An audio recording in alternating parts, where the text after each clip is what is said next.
Hi hello dears, welcome to channel lily flower. இந்த வீடியோவில் நம்ம என்ன பார்க்க போகிறோன்னா, கடலை எடுத்துகிட்டு வந்ததோடு சரி நம்ம கொல்லைக்கு வந்து போகலை. அதான் வந்து மழை வந்தது, கோடை மழை வந்தது இல்லையா. அதில் வந்து இந்த கடலை வந்து நம்ம அன்றைக்கி அடித்தோம் இல்லையா, அதில் வந்து அந்த மிஷின்லேருந்து வந்து கொட்டி இருந்தது. அந்த ரெட் கலர் படுதாவில் தான் நம்ம போட்டு விரித்து அந்த கடலையெல்லாம் மூடி வச்சுருந்தோம். அதை போய் ஓப்பன் பண்ணி பார்த்து எப்படி இருக்குன்னு பார்க்கலாம் அப்படின்னு சொல்லிட்டு கொல்லைக்கு போயிருந்தேன். எனக்கு வந்து ஆக்சுவலாக புடைக்க தெரியாது. ஏதோ எனக்கு தெரிஞ்ச மெத்தடில் கொஞ்சம் கொஞ்சமாக புடச்சி தூசியெல்லாம் கீழே தள்ளிட்டு ஓரளவுக்கு எடுத்துகிட்டு வந்தால் அம்மா க்ளீன் பண்ணிப்பாங்க அப்படின்னு சொல்லிட்டு நான் அந்த மண் தூசியெல்லாம் கீழே தள்ளி விட்டுட்டு எனக்கு தெரிஞ்ச அளவுக்கு நான் புடச்சி வீட்டுக்கு எடுத்துகிட்டு வந்தேன். வீடியோ வந்து ஃபுல்லாக பாருங்கள், ஸ்கிப் பண்ணாமல் பாருங்கள். சேனலை சப்ஸ்கிரைப் பண்ணுங்கள், சப்போர்ட் பண்ணுங்கள், கமெண்ட் பண்ணுங்கள். இப்போ வாங்க வீடியோக்குள்ளே போகலாம். இந்த கடலையை வந்து உங்களுக்கு யார் யாருக்கெல்லாம் புடைக்க தெரியும், நோன்பு தெரியும் சொல்லுங்கள். எனக்கெலாம் புடைக்க தெரியாது. ஏதோ ஓரளவுக்கு புடைப்பேன்னு வச்சுக்கோங்களேன், சிம்பிளாக. ஆனால் ரொம்ப இந்த கல்லுலாம் நோன்பு எடுப்பாங்கள்ல, அதெல்லாம் எனக்கு தெரியாது. ஏதோ கொஞ்சம் கொஞ்சம் தெரியும். அதுவும் பக்கத்தில் இருந்து பார்த்ததால, அம்மா பாட்டிலாம் செய்யக்குள்ளே பார்த்ததால எனக்கு கொஞ்சம் கொஞ்சம் தெரியும். ரோஜா செடி வச்சுருக்கோமா, மழை பெஞ்சதால தெரியுது. இதுவும் கொடி போல் வளருது, ஆனால் இன்னும் பூ வைக்கலை. இந்த துளிர் ரெண்டுத்தையும் ஒன்றாவே வச்சுருங்க, இன்னும் பூ பண்ணுங்களே. ப்ளஸ் இந்த ஹைபிஸ்கஸில் நிறைய பெனிஃபிட்ஸ் இருக்குது. நம்ம இன்னும் இந்த ஹைபிஸ்கஸை யூஸ் பண்ணி டீ போடாமே இருக்கும். சீக்கிரம் வீட்டுக்கு பறிச்சுட்டு போய் டீ போட்டுரும். சரி, நம்ம பூவை பறிக்கலாமா? இதுதான் என்னோடய குட்டி கார்டன், குட்டி குட்டி குட்டி குட்டி கார்டன். அதாவது செடி வைக்கிறது வந்து அவ்வளோ ஒரு ஹாப்பினஸ், அவ்வளோ ஒரு சந்தோஷம். இதுலேருந்து ஒரு பூ வந்தாலும் ஒரு மொக்கு வந்தாலும் அவ்வளோ ஒரு சந்தோஷம். நம்ம வந்து நம்ம கொல்லையில் வச்சு நம்ம கையால் தண்ணி ஊற்றி பறிச்ச பூன்னு சொல்லலாம். இது வந்து ரொம்ப டிஸ்டர்ப் பண்ணுது இந்த கோழி.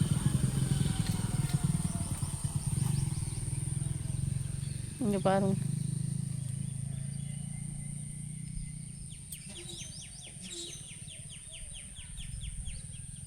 காலையிலே இந்த பேர்ட் சவுண்டு, இந்த கோழியோடைய சவுண்டு, இதெல்லாம் வந்து பார்க்குறதுக்கே அவ்வளோ ஒரு அழகாக இயற்கையாக. மழை வேறு பெஞ்சிருக்கா, நல்லா ஜில்லு ஜில்லு ஜில்லுன்னு காற்றடிக்குது, அவ்வளோ அழகாக இருக்குது.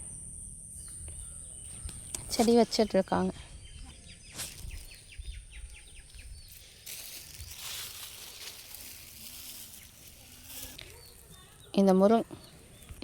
அந்த முருங்கைக்காய் வந்து அப்பா பறிச்சுட்டு வந்துட்டாங்க அன்றைக்கி. இன்னும் கொஞ்சம் இருக்குது. இப்போ இதெல்லாம் நம்ம உடச்சி எடுத்துக்கலாம். கீரை வந்து நல்லா தலை இருக்குது. முருங்கை கீரை வச்சதுக்கான ரீசனே வந்து நம்ம எடுத்துகிட்டு போய் சூப் ஆகட்டும், இல்லை குழம்பாகட்டும், பொடியாகட்டும் எல்லாம் செஞ்சுக்கலாம் தான். ஆனால் வந்து நம்ம 4-5 செடி வச்சோம். அதில் ஒரு செடி 2 செடி தான் இருந்துச்சு. அதுலேருந்து உடச்சி வச்ச கிளை தான் இது. 2 செடி தான் வந்துச்சு. அதை என்ன பண்ணிட்டாங்கன்னா மாடு உடச்சி போட்டுடுச்சு.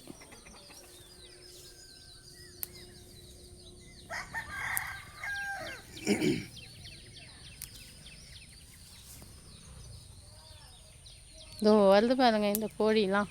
இந்த செடியை விட மாட்டேங்குது, எல்லாத்தையும் கொத்தி கொத்தி குளறி வச்சிருக்கு.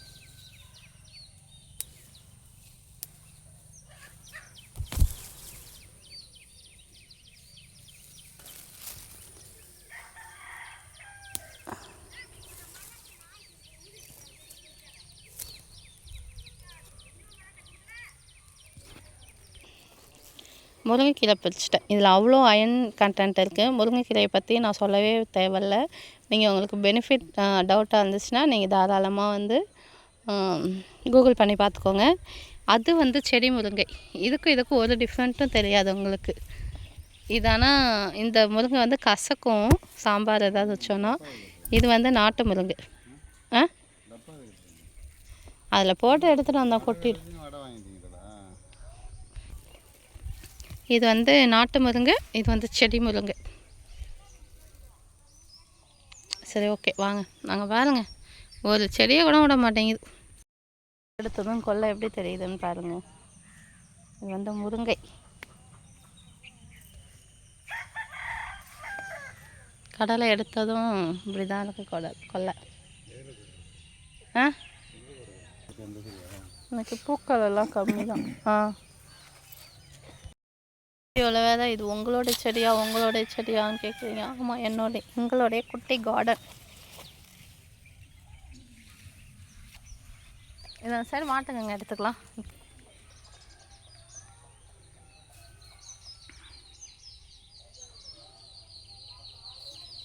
மண்ணில் வச்சதும் செடியெலாம் எப்படி இருக்குது பாருங்கள். நம்ம வந்து தொட்டியில் வைக்கிறதுக்கும் மண்ணில் வச்சதுக்கும் நல்லா வந்து செடியெலாம் வளர்ந்து வந்துருக்கு பாருங்கள். இந்த ரோஸ் செடியெலாம் நம்ம அன்றைக்கி வாங்கிட்டு வரக்குள்ளே ஒரு மாதிரி இருந்தது. இப்போ மண்ணை பிடிச்சி நல்லா புது துளிர் வந்துடுச்சு. அதான் வந்து நம்ம நார்மலாக வைக்கிற செடிக்கும் தொட்டியில் வைக்கிற செடிக்கும் மண்ணில் வைக்கிற செடிக்கும் டிஃப்ரெண்ட்.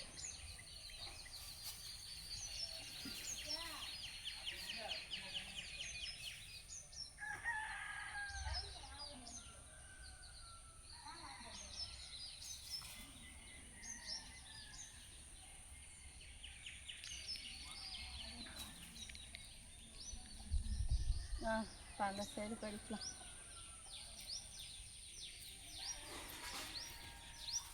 பச்சை மிளகா பறிச்சுட்டா.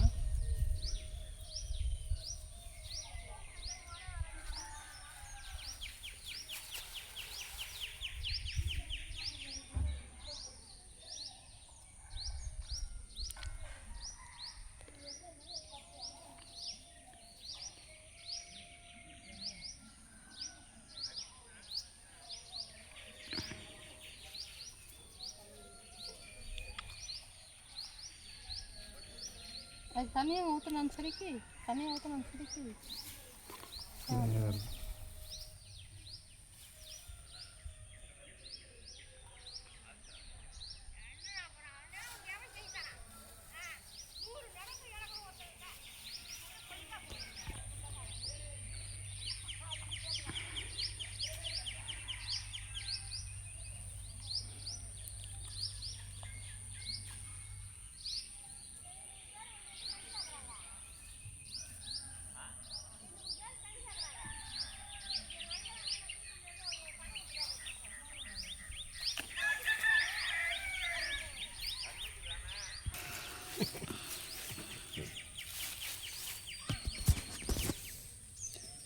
குண்டு மல்லி ஒரு பூவும் எவ்வளோ பெருசு இருக்கு பாருங்கள்.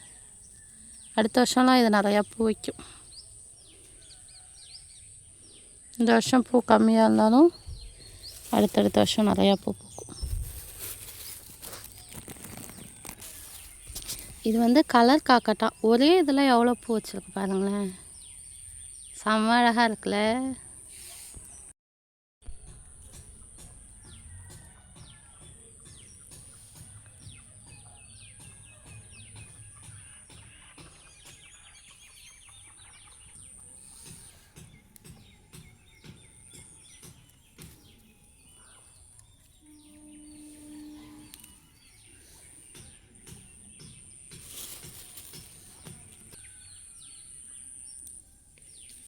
இது ஒயிட் கலர் பூக்கு மட்டும் யாரோ தனியாக ஒளிவட்டம், அதாவது லைட் அடித்த மாதிரி பளிச்சுன்னு தெரியுதுல்ல, அதோடைய ஷேடு வந்து அந்த சுற்றி இருக்கிற பூக்கெல்லாம் பரப்பி விடுதில்ல, பார்க்கறதுக்கே ரொம்ப அழகாக க்யூட்டாக இருக்குது. நான் அந்த வீடியோ எடிட் பண்ணி வாய்ஸ் ஓவர் கொடுக்கும் பொழுது தான் கவனித்தேன். அவ்வளோ ஒரு அந்த ஒயிட் கலருங்கிறது அந்த ஏஞ்சல்லாம் வரும்பொழுது அது பின்னாடிலாம் ஒரு ஒளிவட்டம் தெரியும் பாருங்கள். அந்த மாதிரி இந்த பூலேயும் ஒரு ஒளிவட்டம் தெரியுது. நம்ம வச்ச மருதாணி செடி ஓரளவுக்கு வளர்ந்துருச்சு. இனிமேட்டு வந்து நம்ம செடியிலேருந்தே வந்து மருதாணி பறிச்சிக்கலாம். முன்னாடி இந்த செடியெல்லாம் நம்ம எடுத்து விட்டாச்சு. இப்போ புது செடி தான் வச்சுருக்கோம். அதுதான் இப்போ கொஞ்சம் கொஞ்சமாக வளர்ந்துட்டு வருது. இன்னும் நெக்ஸ்ட் இயர்லாம் நம்ம செடியிலே வந்து பறித்து எடுத்துக்கலாம். இப்போ வரைக்கும் நம்ம வந்து பறிக்க முடியாது, ஏன்னா குட்டி குட்டியாக இருக்கும். ஒரு கைக்கு கூட பத்தாது மருதாணி. அப்போ வந்து பார்த்திங்கன்னா இதெல்லாம் மரவள்ளி கிழங்கு. இதெல்லாம் எப்படி வெயிலுக்கு இதமாக போய் உட்காந்துருக்கு பாருங்களேன், சொரக்காய் கொடிக்குள்ளே இந்த கோழிலாம்.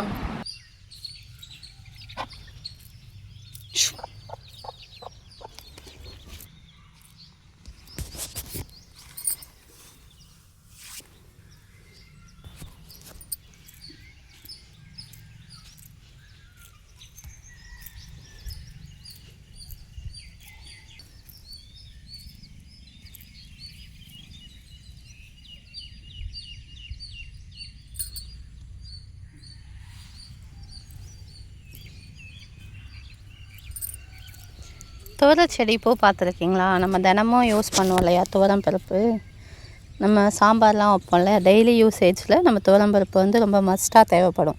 அந்த துவரம் பருப்பு செடி தான் இது. இது வந்து துவரம் பூ. துவரம் பருப்பு பார்த்துருப்பீங்க, துவரம் பூ பார்த்துருப்பீங்களா? இதுதான் அந்த துவரம் பூ. பார்த்துருக்கீங்கன்னா கமெண்ட் பண்ணுங்கள், பார்க்கலன்னா பார்த்துக்கோங்க. எவ்வளோ அழகாக இருக்குது பார்த்தீங்களா? ஒரு மாதிரி டிஃப்ரெண்ட்டான கலரில், நம்ம மருதாணி கலர்னு சொல்லலாம். ஐயோ, ஒரு பூவை பறிச்சிட்டேன், சாரி. இதை தான் பருப்பு வரும் போல். எறும்பு கிடைக்கிது, இங்கே பாருங்கள் எப்படி கிடைக்கிதுன்னு எறும்பு. இந்த பூ பறிச்சதுக்கு எனக்கு பனிஷ்மெண்ட் அந்த எறும்பு. அதாவது வெளில பார்க்குறதுக்கு வந்து ரெட் கலரில் இருக்குது, அப்புறம் உள்ளே பார்க்குறதுக்கு பார்த்திங்கன்னா எல்லோ கலரில் இருக்குது. இதுவே 2 கலரில் இருக்குது. பூக்களின் வண்ணம் கொண்டு தான் நமக்கு வந்து ட்ரெஸ் எல்லாம் தயாரித்தாங்க போல். இந்த ஒரு கலராக ஒவ்வொரு பூவும் ஒரு கலர், ஒரு டிஃப்ரெண்ட் ஷேட் கலர். இது அடுத்தது வந்து பார்த்திங்கன்னா எள்ளுப்பூ. எள்ளுப்பூ பார்த்துருப்பீங்க நிறையா பேர். எள்ளுப்பூ பார்க்காதவங்க பார்த்துருக்கீங்களான்னு கமெண்ட் பண்ணுங்கள்.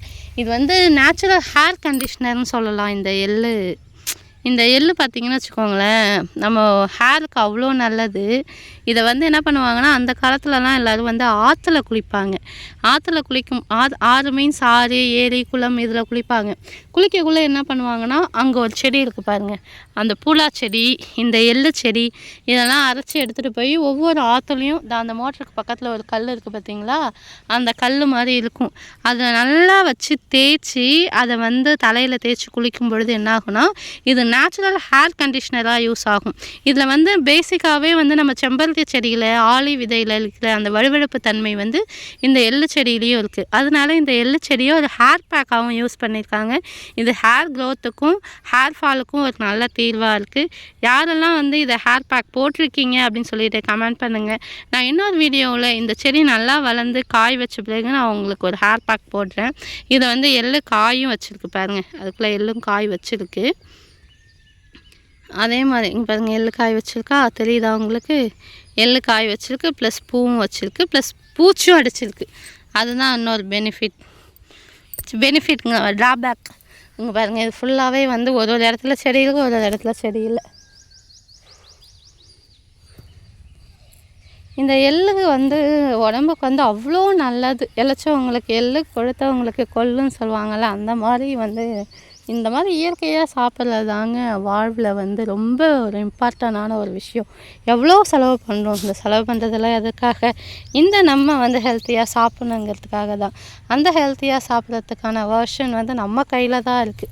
அதை நம்ம தான் வந்து சூஸ் பண்ணி அந்த லைஃப்பை செலக்ட் பண்ணி எடுக்கணும். என்ன தான் நீங்கள் கோடியாக சம்பாதிச்சாலும் இப்போ போர் நடக்குது இல்லையா, அப்போ சிலிண்டர் தட்டுப்பாடு நமக்கு வந்துடுச்சு.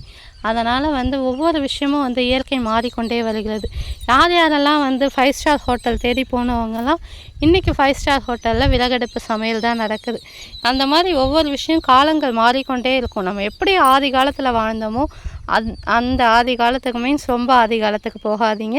நம்ம தாத்தா பாட்டி எப்படி வாழ்ந்தாங்களோ அந்த மாதிரி நிலைமைக்கு நம்மளும் வருவோம் அப்படிங்கிற சுச்சுவேஷனுக்கான அறிகுறி தான் இந்த சிலிண்டர் தட்டுப்பாடு, பெட்ரோல் தட்டுப்பாடு, இந்த போர் எதிரொலி. இதெல்லாமே வந்து நாட்டில் எவ்வளோ விஷயங்கள் நடக்குது. எல்லா விஷயங்களுக்கும் ஒரே தீர்வு வந்து என்ன பார்த்திங்கன்னா, நம்ம வந்து இருக்கிற வரைக்கும் ஹெல்த்தியாக இருப்போம், ஹெல்த்தி வெர்ஷனாக இருப்போம், ஹெல்த்தியாக வந்து சாப்பிடுவோம், ஹெல்த் மெயின்டைன் பண்ணுவோம். ஹெல்த் இருந்தால் தான் நம்ம எதாக இருந்தாலும் பண்ண முடியும். இதெல்லாம் யாரெல்லாம் அக்செப்ட் பண்ணிக்கிறீங்கன்னு சொல்லிட்டு கமெண்ட் பண்ணுங்கள்.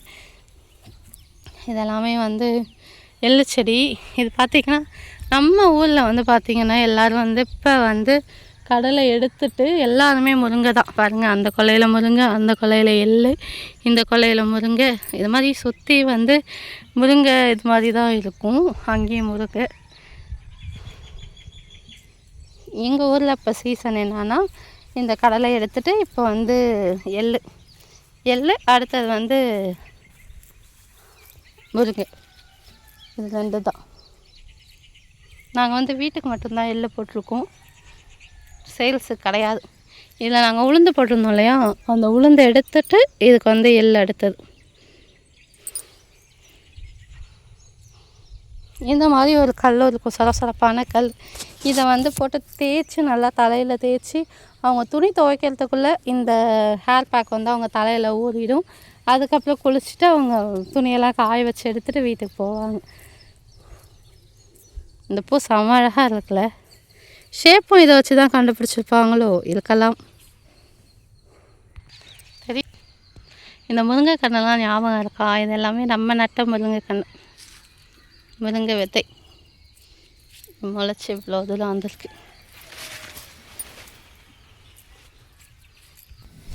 எல்லா மிளகாவும் நேராக கீழே காய்க்கும். அந்த மிளகா செடியிலலாம் பாருங்க கீழே தான் காய்ச்சிருக்கு. காற்ற வேணாலும் நான் திரும்ப. இந்த மிளகா செடி மட்டும் ஸ்ட்ரெயிட்டாக காய்க்கிது பாருங்களேன். இது ஒரு டிஃப்ரெண்ட்டான செடியாக இருக்கும்.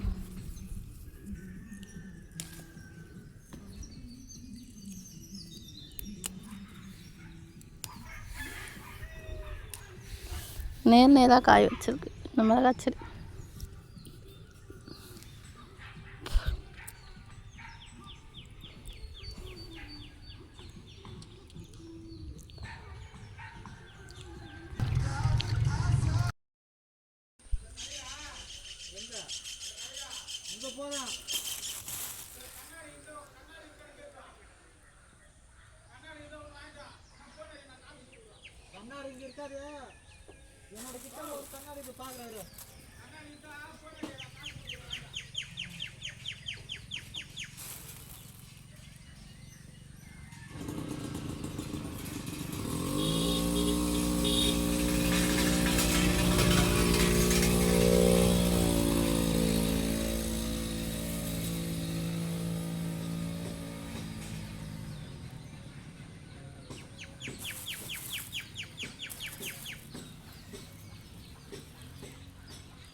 இந்த கனகாமர செடி வாங்கி வைக்கக்குள்ளே எனக்கும் அம்மாவுக்கும் நிறைய போட்டி வந்துச்சு. ஆமாம், எங்கம்மா பூவெல்லாம் வரப்போகுது, எங்கே பறிக்க போகிறோம், நம்ம கொல்லையிலலாம் செடி வச்சா போய் பார்க்க முடியாது, பராமரிக்க முடியாதுன்னு நிறைய விஷயங்கள் சொன்னேன்.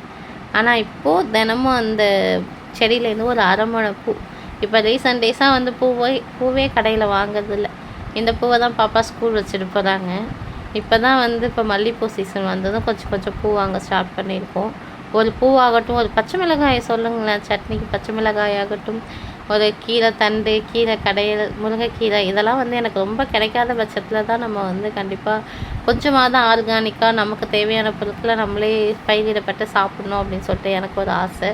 அது மாதிரி தான் இப்போ உளுந்து, வேர்க்கடலை, எள்ளு இதெல்லாம் வந்து எண்ணெய் வித்துக்கள்னு சொல்லலாம். இந்த வேர்க்கடலை, எண்ணெய் இதெல்லாம். உளுந்து வந்து நம்ம இட்லிக்கு மஸ்ட்டு போடுவோம், அதனால் உளுந்து வீட்டுக்கு தேவை. இந்த மாதிரிலாம் யாரெல்லாம் ஆர்கானிக்காக செஞ்சு சாப்பிட பிடிக்கும் அப்படின்னு சொல்லிட்டு கமெண்ட் செக்ஷனில் கமெண்ட் பண்ணுங்கள். இதற்கு நீங்கள் லெலிஃப் ஃப்ளவர் சப்ஸ்கிரைப் பண்ணாமல் பார்த்துட்டு இருந்தீங்கன்னா அகைன் திரும்ப சப்ஸ்கிரைப் பண்ணிக்கோங்க, லைக் பண்ணுங்கள், ஷேர் பண்ணுங்கள், மறக்காமல் கமெண்ட் பண்ணுங்கள். மீண்டும் நெக்ஸ்ட் வீடியோவில் மீட் பண்ணலாம். Until bye from Pradeepa. Thanks to all. Like பண்ணுங்கள், கமெண்ட் பண்ணுங்கள். பாய்.